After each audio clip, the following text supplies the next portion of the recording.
अस्सलाम वालेकुम guys, welcome back to our channel जिसका नाम है लाइफ ऑफ मदिया फैज़ान। आज मैं ऑल्टो VXR AGS और VXL AGS के रिव्यू के साथ मौजूद हूँ और मेन डिफरेंस क्या है, कोर डिफरेंस क्या है वो आपको बताएंगे। VXL AGS पे आपने बहुत सारे रिव्यूज़ देखे होंगे, लेकिन मेरा मानना ये है जो यूज़र रिव्यू दे सकता है आई थिंक वो शायद कोई और बेटर रिव्यूज़ नहीं दे सकता। और मुझे 1 साल हो गया इस गाड़ी को लिए हुए, तो मैं ये समझता हूँ कि शायद मैं आप लोगों तक रिव्यू पहुँचाऊँगा तो शायद ज़्यादा ऑनेस्ट रिव्यू होगा। तो चलते हैं कि मेरे पास VXL AGS है, तो VXL AGS बेसिकली क्या फंक्शनैलिटी है इसकी। एक तो ये बेसिकली ऑटो मैनुअल दोनों हैं। अब लोगों को लगता है कि ऑटो भी है मैनुअल भी, तो क्या बेसिकली आप इसको आप एक चिप कह लें या एक्चुएटर कह लें, तो वो इसके अंदर लगा हुआ है। तो ये फुली ऑटोमेटिक कार नहीं है एज़ कम्पेयर टू इसी मॉडल की। अगर आप जैपनीज़ वेरिएंट देखेंगे तो वो फुली ऑटोमेटिक है, यानी अगर वो गियर शिफ्ट करेगी तो फुली ऑटोमेटिक गियर शिफ्ट करेगी।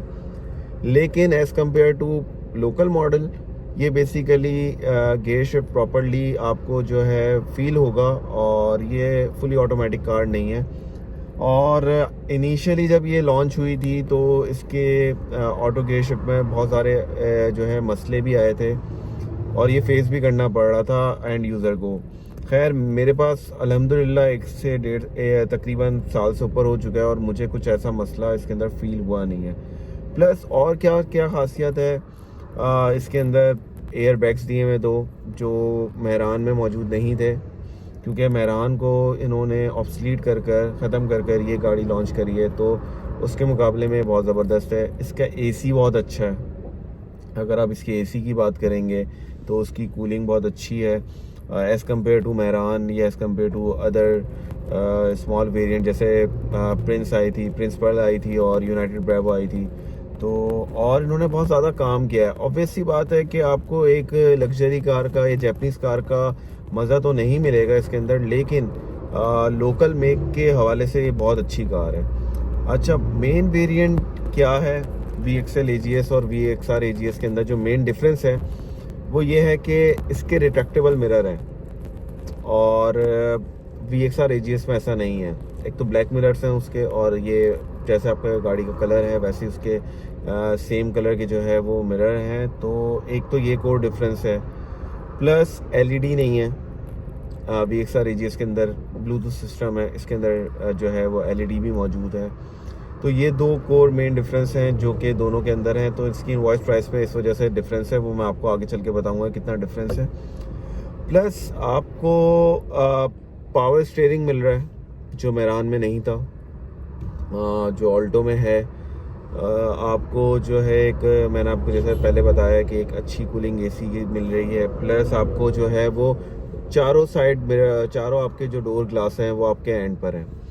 तो ऐसा पहले कभी नहीं होता था। आई थिंक अभी इन्होंने जो है ये तो वैगनार में भी नहीं है, सही है। और प्लस जो आपका ड्राइविंग साइड का जो ग्लास है, डोर ग्लास है, वो तो ऑटो है, यानी वो ऑटो ही डाउन भी होता है और ऑटो ही अप भी होता है, जो कि अभी तक जो है हमारी लोकल मैन्युफैक्चरिंग में सेडान में भी नहीं मिल रहा था, लास्ट सिटी में भी नहीं था ऑटो, और अस्विन में भी शायद नहीं है जो जितना मैंने सुना है। तो एक ये बहुत बड़ा डिफरेंस है। गाड़ी हर लिहाज से बहुत अच्छी है, लेकिन अब प्रॉस तो बता दिए, कॉस्ट पे बात कर लेते हैं कि क्या चीज़ नहीं है या क्या चीज़ यूज़र को अफेक्ट कर सकती है। पहली चीज़, अगर आप इतनी पैसों में यानी 22,50,000 रुपये में अगर आपको यूज़ वेरिएंट लेंगे तो आपको शायद ज़्यादा कंफर्टेबल कार जो लग्जरी कार होती है वो मिलेगी। तो आप लोग जाते हैं यूज़ वेरिएंट पे, इतने पैसे होते हैं, तो इस वजह से मैंने कहा। लेकिन मेरी प्रेफरेंस यही होगी कि अगर आप न्यू वेरिएंट को देख रहे हैं तो आप जाएं, आपकी मेरे ख्याल से 7-8 साल 5 साल एटलीस्ट 5 साल की तो आपकी जो है वो जान छुट जाएगी अगर आप तरीके से गाड़ी चलाते हैं, सही गाड़ी चलाते हैं, अनटिल अनलेस आपका कोई अल्लाह ना करे कोई एक्सीडेंट हो जाए। दूसरा जो है वो लोगों से बड़ी शिकायत सुनी कि इसका पावर स्टीयरिंग जो है वो जब आप U-टर्न पे पूरी काटते हैं गाड़ी को तो वो दोबारा उस तरीके से वापस नहीं आता जैसे जैपनीज़ मेक्स का आता है।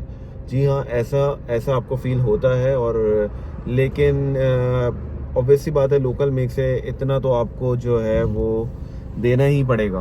कॉम्प्रोमाइज़ करना पड़ेगा इन चीज़ों में। बाकी इसके अंदर मेरे हवाले से एक इस वेरिएंट पे जो आज मार्केट वैल्यू चल रही है, इस वेरिएंट में आपको शायद कोई यूज़ कार भी अच्छी ना मिले, अच्छी कंडीशन में ना मिले, प्लस आपको एक्स्ट्रा खर्चा अलग करना पड़ेगा।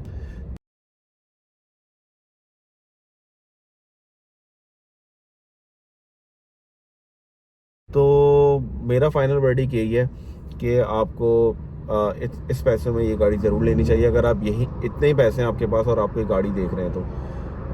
VXR AGS के अमाउंट में और इसके अमाउंट में, जैसे कि मैंने आपको बताया, आजकल 22,50,000 रुपये इनवॉइस प्राइस है VXL AGS की। मेन डिफरेंस 1,03,000 रुपये का इसी चीज़ का है। मैं इनवॉइस प्राइस की बात कर रहा हूँ, मैं टैक्सेस की बात नहीं कर रहा।